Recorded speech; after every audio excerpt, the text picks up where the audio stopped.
Hello, everybody. So we are back here with Geotech of Politics, and this is Rana from Toronto, Canada. And today we will be joining Casey from Chicago. Today is a very unique day. I think in the past week, since our last episode, we have seen a historic visit by Donald Trump, U.S. president, to the Middle East. And as we all know, that is unique in a lot of ways. And one of the ways is the palace in the sky. So, Casey, thanks for joining. What is going on? I mean, why Trump is flying an unchartered plane, like plane which is not even was not authorized by the U.S. Intelligence to that he should be in. So why he suddenly flying in that palace? He flies high, yaar. He always fly high. He's a high flyer. So, um, no, it's a very interesting time. As the Chinese proverb says, "May you live in interesting times." So we are living in interesting times. So this is what it is. Very unprecedented. I think, like even it never happened that many CEOs under one roof. I don't know. Like it didn't even happen. Even in the US, for that many CEOs to actually fly to Saudi and the Middle East is really unprecedented. There are so Yeah, many things happening. Hmm. absolutely. So palace in the sky. So let's start from I think a huge gift by Qatar to Hmm. Donald Trump, and which became very controversial. In a sense that it's a very expensive gift. It looks like it is an open bribe, like Qatar is trying to bribe the Donald Trump. Are there any hidden meanings or any hidden agenda behind this gift in your view? And then we'll move to the main. Yeah, Uh, first of all, I don't agree with it. Like this is too expensive. I think $400 million is not that expensive. It's just like when you actually look at it, of the whole deal and everything, it's like that kind of a scenario when you actually go and buy like any car. The showroom actually gives you free weather pads, for instance. mhm. So it's that kind of scenario, or it gives you like the snow cleaner or something. So if you're going to be spending that many dollars, obviously giving like $400 million is nothing, like as compared to 1.2 trillion dollars, which Qatar is going to be investing. So out of that, like as a good gesture, Trump, he said that. Oh, um, Trump actually said that when he said to me, "Would you mind if I invite few of my friends at the dinner?" I didn't know he's going to invite 400 of his friends. So there were like, if you look at the table, like there were 400 of his friends were sitting there, like who came in. So for them is and for him to say like baby drill, baby drill. So he said, like, the moment Trump came in, like, we started drilling. So it's like unprecedented times. And I don't think, like, we should be looking at it, like, in a way that, I think, this plane is not going to be kept. Yes, they said that he can keep it, but I don't think he's going to actually keep it. Mhm, Uh, yeah. So it was so, mentioned that I think yeah. he's gonna donate this to the Trump's library or something of that sort. But that aside, I think the key part which I think I am focused on is basically this Middle East new outlook Right. under Trump's watch, and that is basically a shift in the mindset. Previously it was selling the oil to the to US was the negotiating part.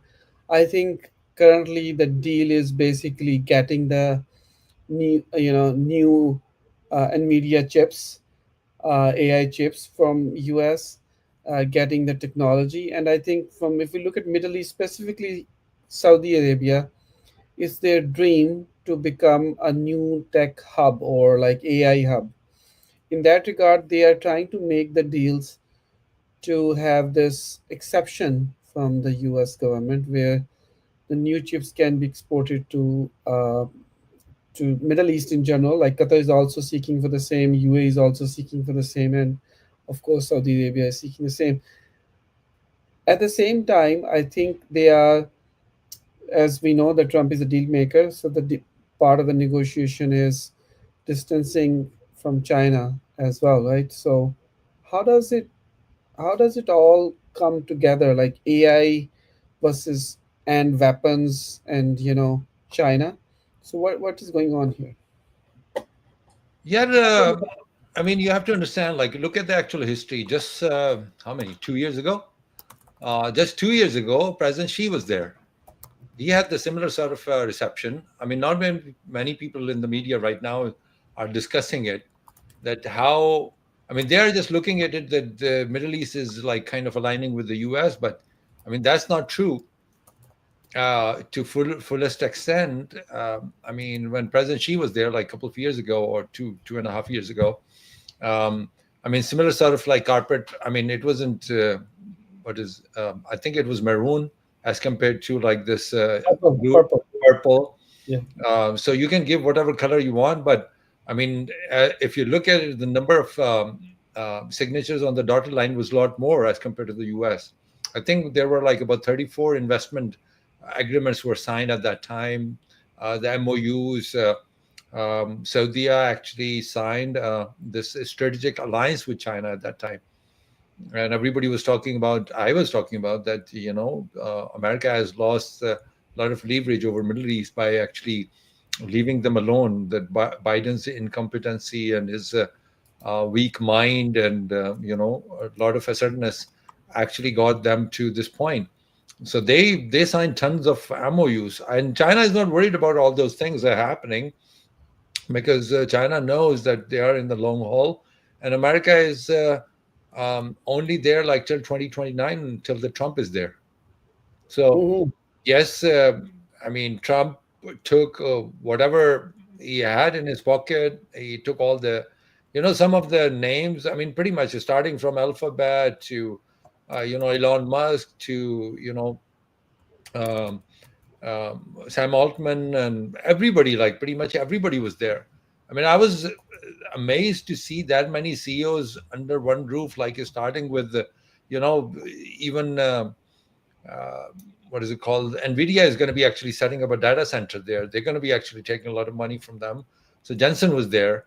Elon was talking about actually Starlink is going to be placed there. Although there is a Huawei network is already in installation, not just in installation, really it's fully in works right now because it was signed a couple of years ago and it's been implemented. Um, when he lands in Qatar, like those Tesla trucks actually kind of taking them to the palace or giving them route. So I mean, there are a lot of you know unprecedented things we actually saw. The Hmm. only So loser here is kind of like I think is India. I mean, it's just crazy that Trump would just go out of the way to actually say, "Oh, I talked to Tim we Cook. will come to Why India. aren't?" No, no, we will definitely come to India. But right now, I just want to focus on Sure. the Middle East part. So, is Middle East part of the China club or Trump club? Like, I'm not calling it a U.S. club for a reason because it's all Trump. It's all stamped by Trump. Even though the Democratic Party, the opposition in back home in U.S., they are heavily criticizing Trump for this visit, and they're saying this is purely driven by personal gains. And there's not only this sky in the palace, sorry, the palace in the sky, but also it's reported that there are some investments being signed in the Middle East in Trump family's crypto business as well, like crypto uh, heavy investments, like billions of dollars are coming there. And Trump has replied that he doesn't know about it, and he has actually publicly double down on crypto one more time. I think that's going to shoot the prices of Bitcoin when we wake up tomorrow morning. So, having said that, there's one side, there's a personal gains or personal, conflict of interest. At the same time, a lot of deals happening. So Middle East is Middle East playing the dual game, like they are in the China club as well. They are also in the Trump club as well. Like what they're trying to do. Like if you said Huawei has a network there, and then Starlink is gonna come there. So it's just that Middle East is uh, opening up their options, or like what is exactly happening? There's only two ways to it. I mean, if you look at it, there's only two ways. Either you can upset Trump, and we actually look at it far ahead of the time. Like, the way you look at it, the way Colombia looked at it, what happened to Colombia, what happened to Panama, for instance. Colombia is best example. So either Middle East countries had the choice, although I don't think they are that weak, but at the same time they could actually make Trump upset, or India somehow like actually made Trump really upset that he on a third country in the Middle East he's actually talking about India. Why would you do that? So maybe like India with such a like huge impression and everything, such a big country, one, I mean, the biggest country of the world, and then with that many CEOs there, um, like obviously made Trump really upset. So either you would make them really upset or say, okay, fine, let's give some choice to this guy, whoever wants to actually have it at this point in time, and then be real complacent right now, and then the time will pass and we'll see. And this kind of money, like 600 billion or 1.2 trillion, is not some money which you say, okay, fine, here you go, give me the car, and here you go, here's the money. I mean, if you are buying a 210 Boeing planes, I mean, those are not sitting in the, dockyard, or like they are not ready to assemble. It's going to take And years, literally. yeah, 210 Boeing planes is going to probably take 10 years to actually build them. And that's on a steroid. Like you need a special human resource to be like working 24 hours to actually deliver this order. You can't just simply just give, and unless you deliver it, you're not going to actually get the money. So who knows, like by 2029, like they would have to actually pay all the sums of the money. In fact, the commitment is there, but the maximum number of contracts could have been signed in terms of the money size is, I think, 254 billion. mhm. They could not even allocate the whole amount because, I mean, where are you going to spend all this money? What is out there to actually buy it? You have Right. to So understand. that, I think what is there to buy is the AI chips and a lot of weapons. I think that's Look, what AI we. chips also, it's not just something like, okay, that you can buy so many AI chips. How many graphics cards you gonna buy? I mean, literally, I mean, the each graphics card goes by like 800 bucks. Okay, you do the math. How many graphics cards you gonna need, and how many Mhm. data centers maximum you're gonna spend on data center is gonna be like 50, 60 billion. I mean, you remember that, like how much was committed to when what is it? Masayoshi Son come in with a SoftBank commitment in the White House, is standing that I'm going to actually put in $600 billion. Like where is he? Where is he? He's Mhm. nowhere mentioned after that. I mean, where is he? Where's the SoftBank? Where's that money? TMC? You said you mean TMC? No, I'm talking about the SoftBank. The Oh, I see. Yeah, Masayoshi yeah. Son committed 600 billion, The Stargate 600 project. billion or 200 billion. Stargate project. The Stargate project. Yeah, Correct. yeah. So the Stargate, I mean, that name hasn't come up in the media since then. Or neither you have heard the name of Masayoshi, neither you have heard the name of SoftBank. I mean, nowhere it's been mentioned. So these headlines come in, but it's going to take a long time to play. I mean, even Sam Altman, I mean, up till from that point when he was standing, Larry Ellison, Sam Altman, and Masayoshi, all three of them were standing. Remember that, like Yeah, 2 months yeah, ago, 3 months ago, when we were discussing all this? yeah. I mean, we didn't see these three guys. Out of these three, we saw one of them like disappear in Saudi now. So Yeah. No, so let me focus more here. So what we are seeing, I think then we can conclude like what you are stating here, other than this $400 million gift which is not coming back for sure. Other than that, the Middle East, I think the purple carpet, a lot of money, all this mega city project, and this publicity and this marketing of this tour. So it looks like that the Middle Eastern leaders, they are enticing Trump, by overwhelming this tour with a lot of gifts and these mega show of their wealth.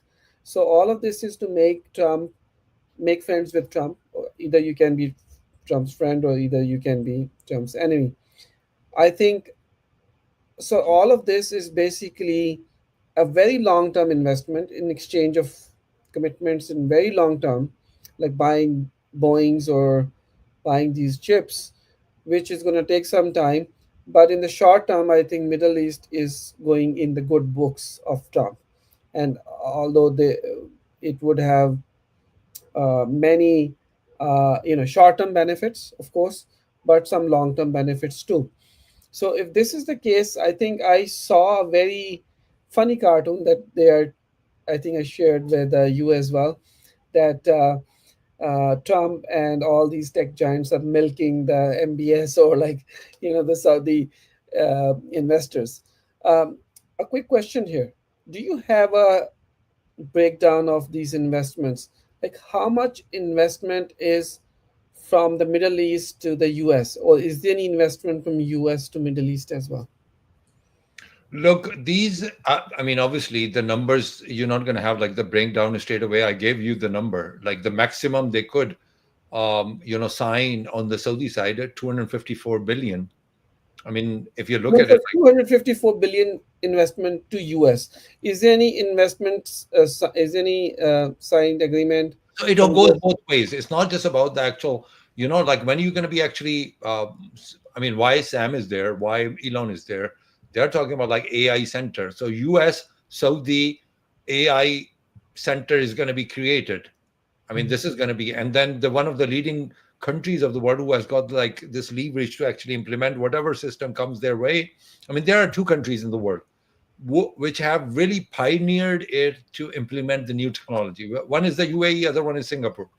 So all of a sudden, you'll see that because they have small, very small population, pretty much both of the countries are city governments. Okay, so the Dubai always leads, and then same thing you see in the Singapore. So uh, the UAE has about, I think, about 3 years ago. That was like about 2022, just right after COVID. They introduced this gold card, the gold visa, and that's why Trump started copying the same concept of this gold card. Um, so that gold card was offered to the people who were actually working on the AI, okay, at that time, and that paid off big time. So UA is being the one of the countries who are really sought after in terms of actually creating AI jobs and developers and all that. Is a lot of work is being done, and they have actually, it's a real a real time, real life situation where you can actually test those implements. So, for instance, face recognition, real time tracking, giving in a real life, like all those tickets and camera monitoring and removing all the paper from the governmental departments, and I mean so much so, and they are the ones who are actually offer. You have to go through a lot of documentation in those countries, in the Middle East countries. You probably would remember that you have to have a person, a local person, in order to actually do a business there. You need a lot of licensing to be done before you can even launch. If you have to hire individual, you have to sign tons of contracts. You have to buy, in order to buy anything, you have to do something. You have to sign long-term lease and these kind of things. And all of that used to happen in their governmental departments. That is all being shifted on AI platforms. You can even go, if you want to renew your license, there are like ATM machines there. You can just put Mhm. the license in and get the new license comes out. Where do you, Yeah, where so would you see that? basically, Middle East, especially Saudi Arabia, they are. I think the dream of MBS is to convert into find alternative to the black the oil. So I think they have been chasing this technology, want to make this a technology hub, and also they are buying weapons and planes from US, which is a normal thing. I think everybody wants to buy Boeings for sure. So there's nothing remarkable in that sense except the AI chips, because the data center and whatnot. If we move from Saudi Arabia, UAE, and Qatar, I think Qatar was very unique in a sense that this was the first official visit from a US president to Qatar, right? And Before we actually go on to the geopolitics and the yeah, relational side, let's look at the numbers. Okay, so let's close this chapter. I sure. mean, the numbers we are talking about is so huge. I mean, when it comes to budgets and GDP, and when we say okay, there's a $18 trillion GDP or the $18 trillion economy of the world is China. When we say like 28 trillion or $30 trillion economy of the world is US, you are talking about like a really whole country's output. Okay. So when you say like $1.2 trillion is going to be invested in, I mean, if you go out and buy stuff from $1.2 trillion, what does it mean? I mean, you have to really understand this relative thing in terms of actually understand how much is $1.2 trillion is. I mean, there are countries in the world that gross domestic product of those countries is five, six, like country like Pakistan, for instance. Pakistan, the whole country has to work for 3 years in order to be equivalent of that number. Like 250 million people have to work for whatever they produce, like by working. That takes them 3 years to get to the point where Qatar is investing in the US. So out of 1.2 trillion, only about 10% of it, like less than 8%, 8% of the amount is going to for the Boeing. So when we say the biggest order in the history of Boeing company is being placed just now, which is about 210 planes, right? And it's a mix of it. Like it's not just like all 747, 787, or 777s or whatever it is. It's like literally only about 8% of them. It's about 98 billion or 96 billion or something. So in relative terms, if you look at it, what does it mean by 1.2 trillion?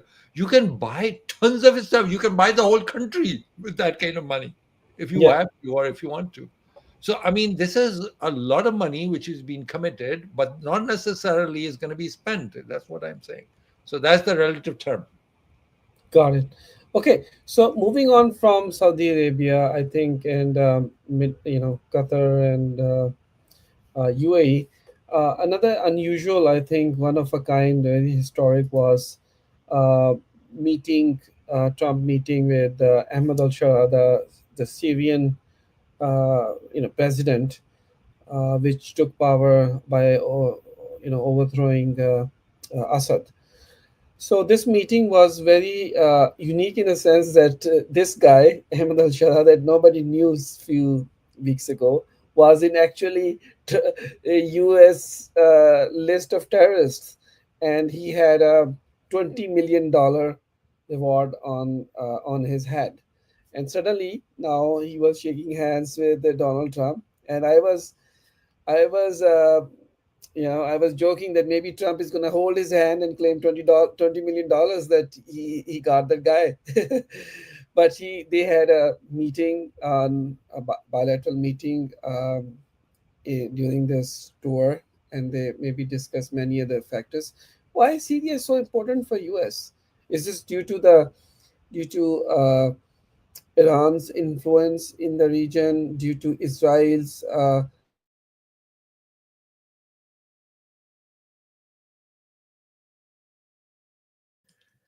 Okay, I guess Rana has got the issue in terms of connection. He's actually connects with the Starlink, so I mean, it's sometimes it's just really sluggish. It usually doesn't happen, but sometimes it and am happens. I audible? Uh, Now you are. Go ahead. Yeah, yeah.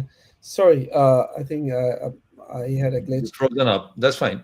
Yeah. So Ahmed So Shara, you were talking about. Yeah. yes, I was talking about this meeting with MS Shora, and I was asking you the question that is this change of, like, for a guy from a a fugitive to sitting having a bilateral meeting with Donald Trump is like is totally 180 degree.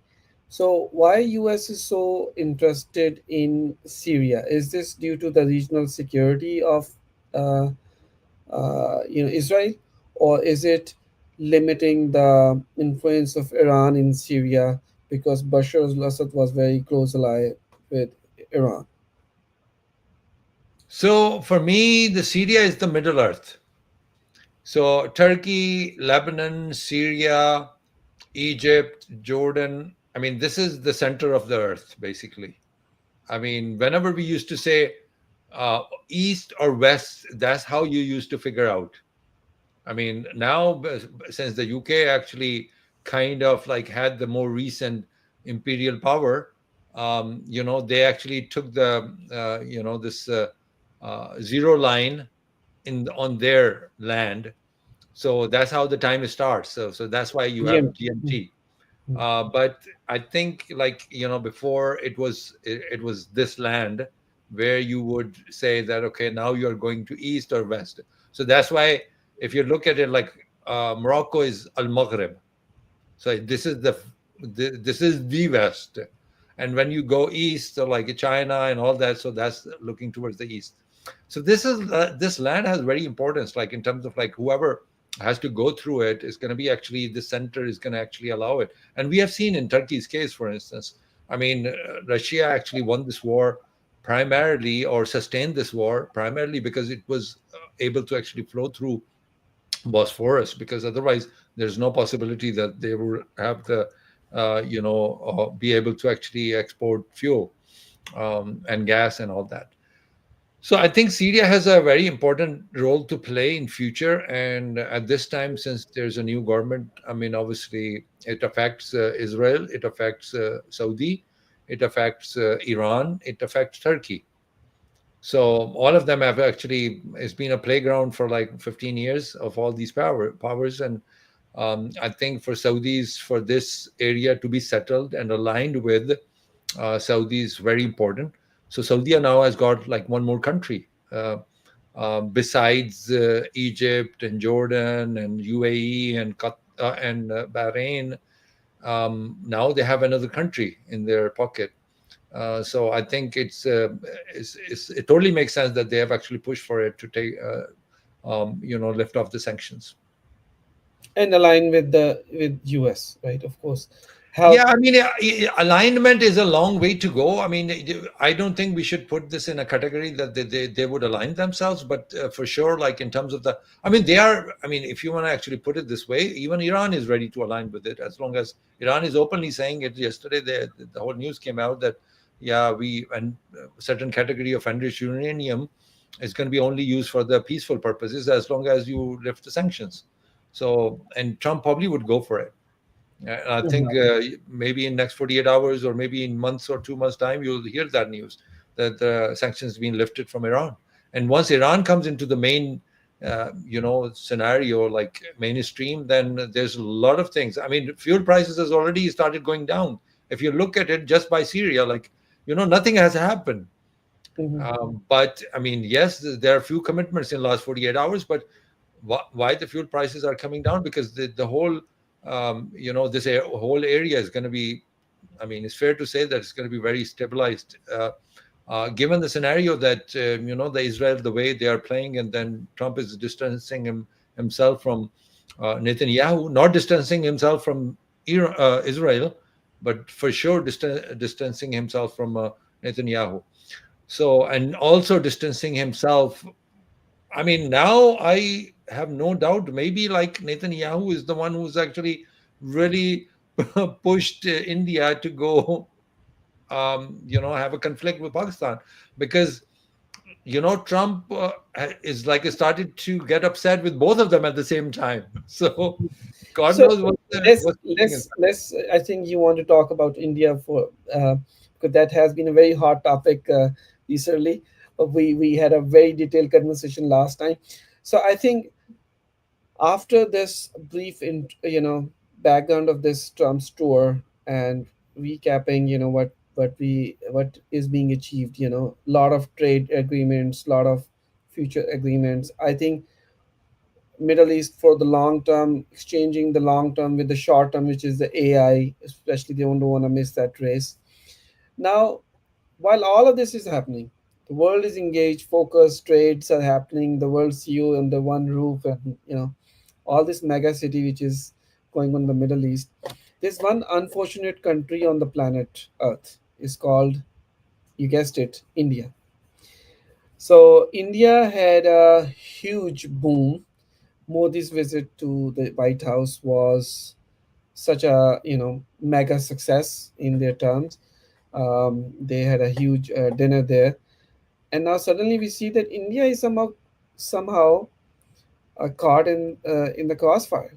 Um, and we have seen publicly Trump is bashing India by indirectly by us, talking about Apple and Tim Cook, and asking explicitly, Apple, which is one of the first, a trillion company in the US, $1 trillion company, that stop producing Apple products in India. There's such a huge, like a slap on the face on Modi's government, because I think Modi was sneaky enough and very clever, I should say, enough to get into the good books with Trump. So is Trump an old man who can swing his stick in any direction? And if you get hit, you get hit. That's what it is. So what is your take on this surprising 180 on India by Trump? I don't think like there's a 180 degrees here. It's just like basically right now you don't want to be in bad books of Trump right now. I mean, Trump could actually say something and that can ruin your day. I mean, that's what it is. Like he's very clear. Like if you want to do a business, let's do business. And if you're not going to do business, I personally think India didn't need to like take this to the next level. And Trump probably saw this like that it's not befitting for India to actually do this. I think that's the only Do explanation I this can. mean what? Do this means what here? Whatever it did with Pakistan, for instance, Mm. it was totally uncalled for. You cannot escalate the status you have, and you just met him. You just met him where your English is being translated into English, and you spent sort of time, like you actually really lobbied hard in order to actually make sure that you get the time in White House. So, and you fly to it before anybody does. So he was just like really with all his, entourage and all the right people and everybody. And they were saying, like, okay, fine. The next thing is going to be India. Although Trump didn't like it, he sent like about 180 people all handcuffed to India just before that. But I mean, things were on the right track. And you should sign. I mean, a lot of companies, so Indian companies came in and wanted to sign and get all these trade businesses and everything. And here you go back and escalate things to the level where I mean it's no more a safe country to actually invest in. So I think Trump feels backstabbed, unlike what India says that they feel backstabbed by JD or by America or all that, like whatever they are discussing. I So think they are. basically, you're saying that Trump administration, of course, because Trump is getting a lot of information, from people close by, and Right. surprisingly, I think India was very confident because they have a lot of Indians in near Trump. One of the FBA director as well, and Tulsi Gabbard. Wan's wife is an Indian, so Vance is like a uh, like a son-in-law for India. So Right. all of those people who are very close to India, still India being bashed by Trump is like is like, if I wake up and I did not hear this news, somebody telling me this thing, I won't believe it. I'll bet like maybe $1,000 on this and lose the money, because I won't believe it. This is not what's expected. So are you saying it's just that one event that India has gone to war with Pakistan has caused this like very surprising bashing of India. Is this the only reason, or maybe there's more to it? I think what India, like this Pahalgam incident that happened that initiated this thing, was staged. Of course, it's my personal opinion, and I see because that's the reason these world powers, of course, US has its own intelligence sources. So it looks like that those intelligence sources have figured out the truth behind this Pahalgam incident. So I think Modi's smartness and cleverness has been exposed to the level where it is not like a policy or strategy. It's like open lie or like a deceit, a cheating behavior. I think in US and Canada was also still offended by the killings and that happened in Canada, and also they try to do that in US. And on top of that, this event I think has has a snowball effect which caused this bashing. Because after this, I'm pretty sure it looks like Trump is still kind of supporting the Chinese, you know, investment in China, and the ongoing manufacturing of U.S. products in China. Is that true? Look, I mean, all these things, like all is speculation, but I think fundamentally you cannot actually make anything or do anything in this world right now which is going to actually make Trump upset. And what makes Trump upset? Like, you have to actually understand this. What makes Trump really upset is any instability. I mean, if you look at it, the way he dealt with the Ukraine, I mean, he was just like bursting out on Zelensky. Why? Because why are you keep fighting? Same thing he said, like Netanyahu. Why would he actually have fallout from Netanyahu? Mhm. Because he's simply not living up to whatever it is it should be. So he started bombing again today. I mean, before the ceasefire, like everybody's talking about, like either there are only two things. One is the actual ceasefire that we are building up to that point, and the other one is that maybe he's ready to actually level it, or level the whole thing and take on the Gaza and West Bank, and just simply ready to move in. So either case, I mean, it's going to actually make it really upset that, while Trump was there in the Middle East, even in Qatar, actually, and while you were in Qatar, and Qatar is the most supportive, has played from any Middle East country, Qatar has played the most supportive role to Palestinian cause. And right at that moment, you actually kill 180 people or so in West Bank and also in Gaza. You literally started bombing everywhere. Like the moment I woke up this morning, like it was like all these dust clouds were happening. People were getting killed, the one and one after another. So 180 people got killed this morning while Trump was talking to, in Qatar, and Tragic. getting all this reception when Qatar wasn't supposed to hear all that. And it was maybe like, some more announcements were supposed to be done at that point in time. And then, Qatar was must have been really upset that, okay, what is this? So maybe is the whole situation is quite complex in a way. And all the only people who are out of this whole equation, or like standing out, is Modi, is Netanyahu, and Zelensky.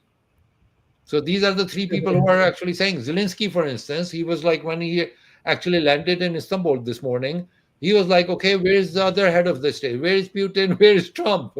I mean, obviously, he was expecting, and he's going on live TV and saying, oh, I'm gonna only sit down with those people who are of my stature. So he's saying, like, if the Putin was there, I would sit down. If he's not, and Putin, on the other hand, didn't even send the Lavrov, for instance. It's one level down. The delegation he sent is even one level down. So I think, without reading too much into it, the only point I think I would just read that, Trump wouldn't like anybody who's actually coming in between, bringing stability to the region or any other country. Got it. So, so that makes me think. Now we have seen Trump's uncertain world of tariffs, and it was very uncertain that what Trump will like to do. By the looks of it, I think it's very easy to read Trump now, at least for me, and that is basically what I can see clearly, that Trump is an economic guy. He's a business guy. He wants business to be done and deals to be made. He has nothing to do with the wars or any instability in any region. And if somebody tries to create an instability like Modi did specifically, and I think that was very unfortunate for India. I feel really bad for the people of India in a sense that this was the right time for their economic boom. I think going away from China, getting away from China, for US, and the only market was India, only where the labor was available, where they could do the manufacturing. And unfortunately, and that's we have seen in the history that some mistakes are called like huge blunders. I think this is one of the blunder that Modi's government has played due to this rhetoric, this right wing mentality of RSS, that anti-Muslim, anti-Pakistan policy. They wanted to take it to the next level, and now we see that even Trump has gone after India, which is very embarrassing, and I think it will change the whole dynamics. Now, moving from there, I think the next question, which is a bigger question, we have seen the Middle East trip, we have seen the alignment of the region with the Trump's world, and we have seen a lot of deals and this evolving relationship with Syria and India. At the same time, I think the key question is that world economic projection, recession or no recession. With all of this, I think we're getting some clarity in regards to tariffs. Now, tariff was like a big bluff that Trump uh, had to play with his poker face, and everybody had was able to detect that. China retaliated. I think now they're back to 10%, and US is back to 30% from 145% for this 90-day period. And after 90 days, everybody's going to forget about it. Nobody will remember that there was a tariff war, and if this will become the norm. So, looking at this thing, IMF has recently reported that the world global, GDP, the growth is 2.8%. They were earlier projecting it to be 3.3% growth, but it's now 2.5. Sorry, 2.8. And US is even from 2.7 expected growth, it is now 1.8. Now, by IMF standard, we know that under 2.5, if growth goes under 2.5, it means we are technically getting into a recession. But because this is a very new world where things are getting, realigned, reset, the global order, it's very confusing to even call it a recession. Maybe we should call it by another term, like we used the word soft landing before. Now we need to find some other terminology. Is it like the transitory period of this world from the previous world order to the new world out? This is the transitory period where the general rules don't apply. What is your take on that? I think that you got it right. Right at the end, you got it perfectly right. This is transitional period, which obviously you'll see certain slowdown, but I don't think there's we're going to be actually hitting the recession anytime soon. The way things are, because the liquidity is the problem. Usually, when this any recession happens, what happens? I mean, it's not about the issue of you don't have the money, but the usually it happens like whoever has the money doesn't want to spend the money. That's where the problem is. Is recession is lack of production and lack of money supply. These are this eventually becomes a recession, and then whoever has it don't want to spend it. So the whole economy cycle actually becomes halted. And in this scenario, as long as you have like trillions of dollars coming in, I mean, I don't see a problem. Uh, the only problem you'll see is that certain sectors of the economy is going to be kind of becoming sluggish. So, for instance, if there was a war economy like for past 30, 40 years, now we are moving away from the wars. So when you do that, automatically what's going to happen? Whatever was actually getting the money from the wars is going to actually dry up, and people would try to do something about it to initiate it. So, for instance, and if you take recent examples of Ukraine war or what's happening, I don't call it a war; it's a genocide in Gaza, for instance, because it's a one-sided. So now you have like all these 45 trillion, 45 billion, and 70 billion, and 17 billion. All this money is going into Israel banks, like I mean, in shape of all this equipment and paying the salaries for the human resource and all those kind of things. New equipment is getting built. Where that equipment is uh, is manufactured in the U.S. So obviously you can actually spend that money. Same thing in Ukraine. If Ukraine is getting like 100 billion plus, where is getting from? Where the U.S. is getting? U.S. doesn't have it. U.S. have $33 trillion of debt on it. So you are printing money. So when that you print the money supplies, but where that money is coming from is the treasury bills, which China owns. So China is getting, and the rest of the world is actually owning that debt, what US is in. So this cycle was kind of going on for a long period of time. Now US says, I'm not going to print a lot more money now. You give me the money, whatever you earned over this time. So effectively, all these Middle Eastern countries who has got all this money of the oil sale and all the rest of it and energy and all that is give me the money. Is saying the same thing to the China, that China, you earned all this money from me. I'm not going to actually do this. Your treasury, you bought my treasury bills. You adjust that treasury bills what you bought against whatever you're going to actually sell it to me. So these trade wars is for a short period of time. Now all these tariffs is going to actually start working. So when they start to work, us doesn't have to actually go to the Federal Reserve and say, oh, you print more money and then lend us like $1 trillion. They don't have to. Mhm. Okay, very interesting. So, with that, I think today we covered a lot of ground in a very short period of time. And as usual, we are doing this multiple times in a week, depending on the what is happening around the globe.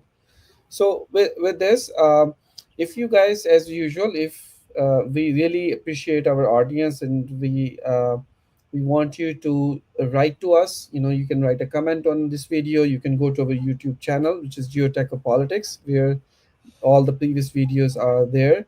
You can watch them and you can see the sequence how we are progressing in our analysis.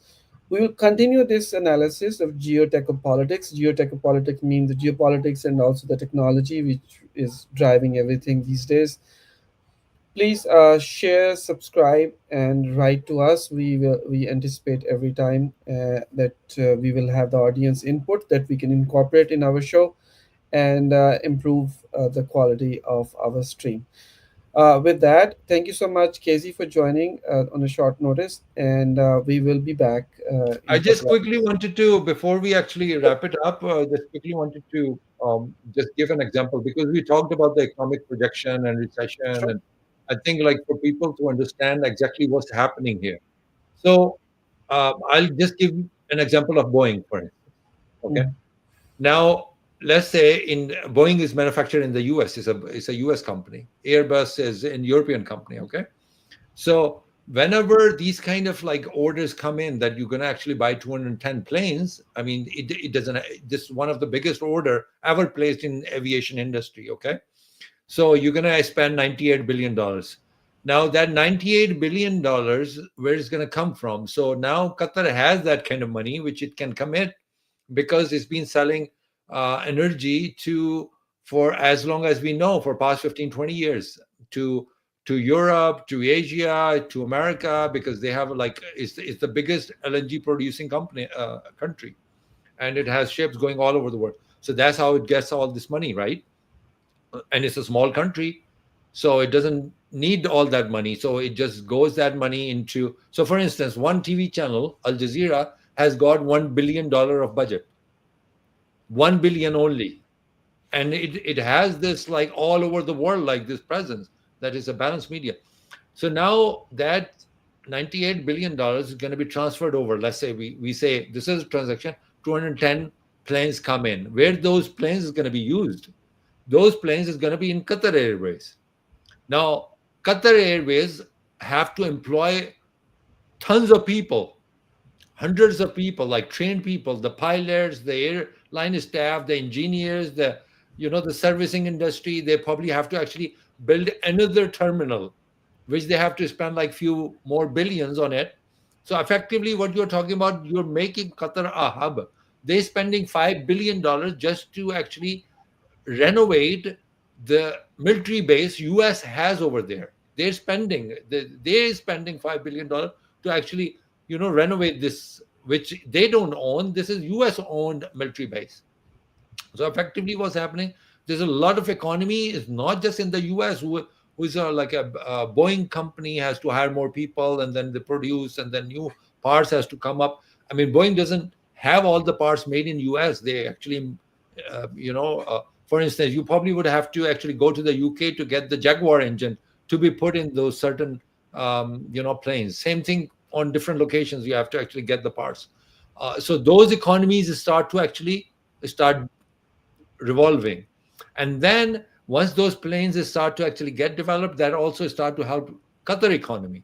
And then Qatar economy is actually saying all over the world. Now Qatar starts to compete with the Turkish airline, because Turkish now is actually competing with the Qatar Airlines, okay, and Ittihad and Emirates, okay. So all these four airlines are the biggest airlines of the world right now.